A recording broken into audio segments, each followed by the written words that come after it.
Hello guys, আবারও চলে এসেছি রান্নার ভিডিও নিয়ে। এটা হচ্ছে লাউ শাক, হচ্ছে কড়াইয়ে সর্ষের তেল দিয়ে পাঁচফোড়ন দিয়ে লাউ শাকটা দিয়ে দিয়েছি। এদিকে লাউ শাকটা হচ্ছে, আর এদিকে একটা মশলা তৈরি করে নেবো। জিরে, আদা, লঙ্কা, পেঁয়াজ, রসুন, টমেটো দিয়ে এই যে পেস্টটা তৈরি করা হয়ে গেল। এরপর এখানে ধোয়া আছে আর মাছ, আর এক পিস রয়েছে রুই মাছ। এবার এই দেখো, এদিকে লাউ শাকটাও কমপ্লিট হয়ে গেল। এরপর কড়াইয়ে তেল দিয়ে দিয়েছি, তার আগে মাছটাও ভেজে নিয়েছি। সেই মাছ ভাজাটা তোমাদের আর দেখানো হয়নি, ভাজার পর দেখালাম।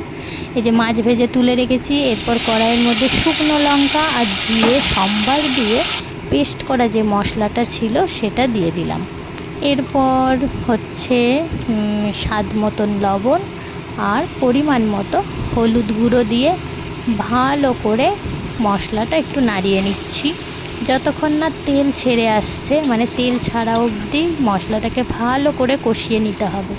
না হলে কিন্তু কাঁচা মশলার একটা গন্ধ আসে, সেই জন্য ভালো করে হচ্ছে কষিয়ে নিলাম। দেখো পুরো তেল একদম ছেড়ে এসেছে।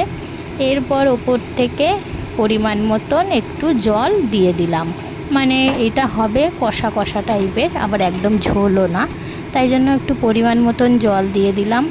এরপর দেখো ঝোলও পুরো টকবক করে ফুটে গেছে।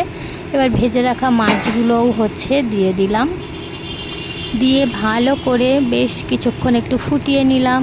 দেখো পুরো তেল দেখেছো ওপরে হয়ে গেছে পুরো, তার মানে মাছটা কমপ্লিট হয়ে গেছে। এরপর নামানোর আগে একটু গরম মশলা দিয়ে দিলাম, দিয়ে ভালো করে নাড়িয়ে চাড়িয়ে একটু দিয়ে দিলাম। এরপর আমার মাছ পুরো কমপ্লিট হয়ে গেল। তা মেনুটা কেমন লাগলো অবশ্যই জানিও। আর শুভ দুপুর আমার সকল বন্ধুদের।